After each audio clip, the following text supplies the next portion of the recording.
Praise the Lord. जय मसीह की साथियों, ईश्वर आपको बहुत आशीष दे।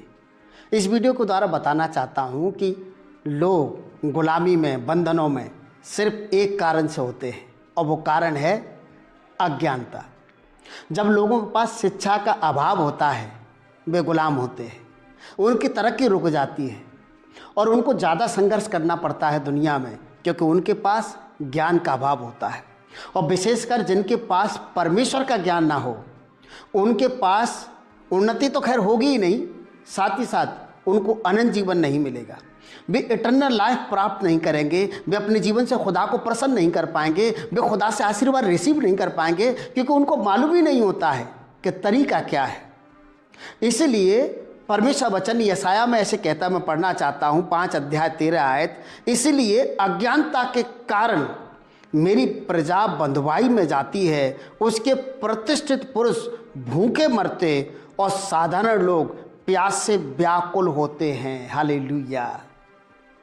परमेश्वर कह रहे हैं ये बात। इसलिए अज्ञानता के कारण क्या हो रहा है, मेरे लोग गुलामी में जा रहे हैं, बंधनों में हैं, लोग समस्याओं में हैं, सिर्फ एक कारण से कि उनके पास ज्ञान की कमी है। घंटों घंटों फालतू रील देख लेते हैं मोबाइल में, घंटों घंटों दोस्तों के साथ घूम सकते हैं, मूवी देखने जा सकते हैं, पार्क घूमने जा सकते हैं, पर कोई बुक पढ़ने के लिए टाइम नहीं है, बाइबल पढ़ने के लिए टाइम नहीं है। इसलिए लोग अज्ञान हैं। इसीलिए अज्ञानता के कारण लोग गुलामी में हैं, अज्ञानता के कारण लोग परेशानियों में हैं, और विशेषकर परमेश्वर का ज्ञान नहीं होने के कारण से। क्योंकि होशे 4:6 में तो यहाँ तक परमेश्वर कहते हैं कि मेरे ज्ञान के न होने से मेरी प्रजा नाश हो गई। किसके ज्ञान के? परमेश्वर का ज्ञान ना होने के कारण से। संसार का ज्ञान ना हो तो हो सकता है आपको जॉब ना मिले, लेकिन परमेश्वर ज्ञान ना हो तो व्यक्ति नाश हो जाता है। वो अनंत जीवन नहीं प्राप्त कर सकता है, आशीर्वाद नहीं प्राप्त कर सकता है, ईश्वर को प्रसन्न नहीं कर सकता है। तो परमेश्वर ज्ञान कैसे प्राप्त करें? परमेश्वर ज्ञान प्राप्त करने के तरीके हैं कि आपको जब जब मौका मिले आप खुदा के घर जाएं। हर सभा, जिस कलीसिया में आप जाते हैं, जिस कलीसिया के मेंबर हैं आप, हर सभा को अटेंड करिए। यदि आपके पास मौका है तो भरकस प्रयास करिए, परमेश्वर के लोगों से सीखिए, और घर में आप परमेश्वर वचन को मनन करिए। हर दिन आप खाना खाते हैं, हर दिन भूख लगती है, हर दिन प्यास लगती है। वैसे ही मुझे और आपको परमेश्वर वचन की, परमेश्वर से मिलने की भूख प्यास लगनी चाहिए। राजा दाऊद भजन संहिता 42 अध्याय में कहते हैं कि जैसे हिरणी प्यासी होती है जल के लिए, मैं प्रभु तेरे लिए प्यासा हूँ, तेरे लिए हाँफता हूँ। और 63 अध्याय में भी लिखा है ये बात। दाऊद को परमेश्वर की भूख, परमेश्वर की प्यास लगती थी, और वो एक साधारण व्यक्ति था, सिर्फ भेड़ बकरी चराने वाला व्यक्ति। उसको परमेश्वर ने इजराइल का राजा बना दिया।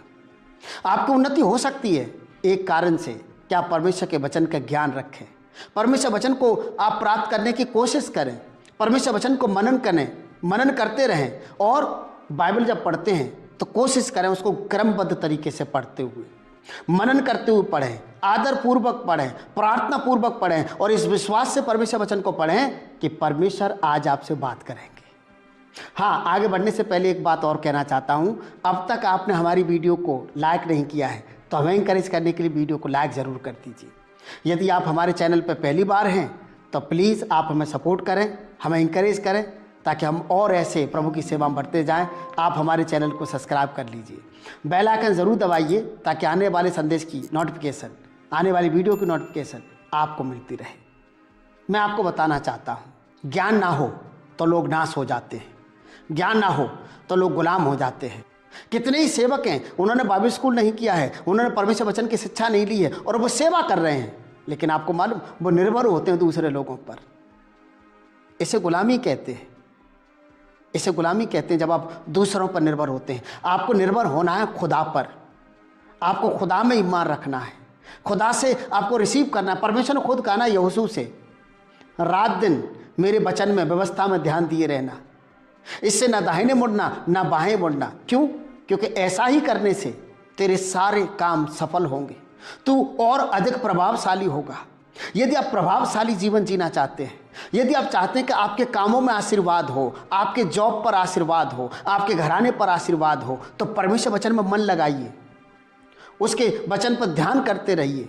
और उस वचन के विषय में परमेश्वर खुद कह रहे हैं कि रात दिन ध्यान करना, इसमें लिखी हुई बातों को मानना। परमेश्वर वचन में लिखी हुई बातों से न दाहिने मुड़ना न बाहें मुड़ना। तब आपकी उन्नति होगी, तब आप सरफराज होंगे। आपके आने जाने पर आशीर्वाद होगा, आपके घराने पर, आपके जॉब पर आशीर्वाद होगा। और परमेश्वर आशीष देना चाहते हैं, इसलिए आप कोशिश करें कि परमेश्वर वचन को पढ़ें, परमेश्वर वचन को सुनें, परमेश्वर वचन को मनन करें और जब जब मौका मिले खुदा के घर जाएं। यीशु मसीह के चेलों ने यूहन्ना 6 अध्याय 68 आयत में प्रभु यीशु से एक बात कही। यीशु ने कहा था अपने चेलों से कि वे लोग भी चले गए, क्या तुम भी चले जाना चाहते हो? तुम जाना चाहते हो तो तुम चले जाओ। तब लिखा है यूहन्ना पतरस ने यीशु से कहा, हे प्रभु हम कहाँ जाएं? क्योंकि अनंत जीवन की बातें तो सिर्फ तेरे ही पास हैं। संसार में अलग अलग प्रकार की बातें हैं, भिन्न भिन्न प्रकार की बातें हैं, फर्क फर्क बातें हैं, लेकिन अनंत जीवन की बातें सिर्फ परमेश्वर वचन में मिलती है। इसलिए परमेश्वर वचन का ज्ञान प्राप्त करें, क्योंकि खुद ही प्रभु कह रहे हैं ज्ञान के ना होने से लोग नाश हो रहे हैं, ज्ञान के ना होने से लोग गुलाम हो रहे हैं। यदि आप गुलाम नहीं होना चाहते हैं, यदि आप नाश नहीं होना चाहते हैं, तो आप परमेश्वर वचन में मन लगाएं, आपकी उन्नति होगी और आपकी उन्नति संभव है प्रभु यीशु मसीह के नाम से।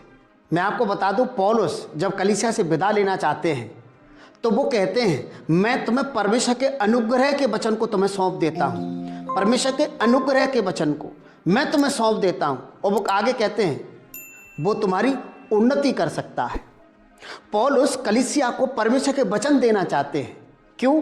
ताकि उनकी उन्नति हो जाए, वे सरफराज हो जाएं। यदि आप चाहते हैं आपके जीवन उन्नति हो, तो क्या आपके पास परमेश्वर वचन है? क्या आप परमेश्वर वचन में मन लगाए हुए हैं? क्या आप परमेश्वर वचन को हर दिन पढ़ते हैं? हर दिन खाते तो होंगे, हर दिन पीते तो होंगे, पानी पीते होंगे, हर दिन प्यास लगती है, हर दिन भूख लगती है, लेकिन क्या परमेश्वर से मिलने की ललक है? क्या परमेश्वर वचन को पढ़ने की ललक है? यदि है तो आपकी उन्नति होना संभव है, क्योंकि खुद पौलुस कह रहे हैं मैं तुम्हें परमेश्वर के उस अनुग्रह के वचन को सौंप देता हूं जो तुम्हारी उन्नति कर सकता है। तुम्हारी उन्नति संभव है परमेश्वर वचन के द्वारा, और किसी दूसरे रास्ते से आप उन्नति प्राप्त नहीं कर सकते। और जकरिया के दिनों के विषय में लिखा है, जकरिया के दिनों में जितने लोग परमेश्वर वचन की समझ रखते थे, परमेश्वर दर्शन के विषय में समझ रखते थे, वे लोग परमेश्वर की खोज में लगे रहते थे। और जब तक कि वो परमेश्वर की खोज में लगा रहा, तब तक परमेश्वर उसको आशीष देता रहा, तब तक परमेश्वर उसको सरफराज करता रहा। कब तक? जब तक कि वो परमेश्वर के पीछे लगा रहा। आप परमेश्वर खोज तभी करेंगे जब आपको ज्ञान मिलेगा कि खोज करने से मिलता क्या है। आप इबादत क्यों नहीं करते हैं? क्योंकि आपको मालूम नहीं क्यों इबादत करनी चाहिए, इबादत करने का फ़ायदा क्या है। कितने ही लोग मसीह हैं पर वो पर्सनली कभी प्रार्थना नहीं करते, वे कलीसिया में, चर्चों में जाकर के ही प्रार्थना करते हैं। पर क्यों नहीं वो प्रार्थना करते? क्योंकि उनको ज्ञान नहीं मिला है, उनको मालूम ही नहीं है कि प्रार्थना करने का फ़ायदा क्या है, विश्वास करने का फ़ायदा क्या, उनको मालूम ही नहीं है। जब आप परमेश्वर वचन को पढ़ेंगे, परमेश्वर वचन को सुनेंगे, परमेश्वर वचन को मनन करेंगे और हर दिन आप जब बाइबल रीड करेंगे, तब आपको मालूम पड़ेगा इबादत करने का फ़ायदा है, प्रार्थना करने का फ़ायदा है, मोहब्बत करने का फ़ायदा है खुदा के पीछे चलने का। और जब आपको फ़ायदा मालूम पड़ेगा, तब आप इबादत भी करेंगे, तब आप प्रार्थना भी करेंगे, तब आप भले भले काम भी करेंगे, तब आप दान और दशांश भी देंगे। जब तक आप दान नहीं देंगे, जब तक आप दशांश नहीं देंगे, जब तक कि आप उसको फ़ायदा ना मालूम कर लें। और कितने ही लोग हैं वो ये सोच करके दशांश नहीं देते, उनको लगता है अरे हम तो पहले से ही गरीब हैं, जब प्रभु हमें आशीष देंगे तब हम दशांश दिया करेंगे। लेकिन वचन क्या कहता है? जो थोड़े में विश्वास योग्य नहीं है वो बहुत में भी नहीं, तो परमेश्वर उसे बहुत क्यों देंगे? क्योंकि वो थोड़े विश्वास योग्य नहीं है। मतलब आपकी उन्नति हो सकती है, पर उन्नति सिर्फ एक ही कारण से होगी। पौलुस कहते हैं मैं तुम्हें जीवन के वचन को सौंप देता हूं, मैं तुम्हें अनुग्रह के वचन को सौंप देता हूं, और वो तुम्हारी उन्नति कर सकता है। प्लीज़ आप परमेश्वर वचन को पढ़ना शुरू करिए, आज ही से उसको मनन करिए, प्रार्थना करिए। हाँ, आपने वीडियो को लाइक नहीं किया है तो लाइक कर दीजिए, चैनल को सब्सक्राइब कर दीजिए, बेल आइकन जरूर दबाइए। इस वीडियो में इतना ही। God bless you.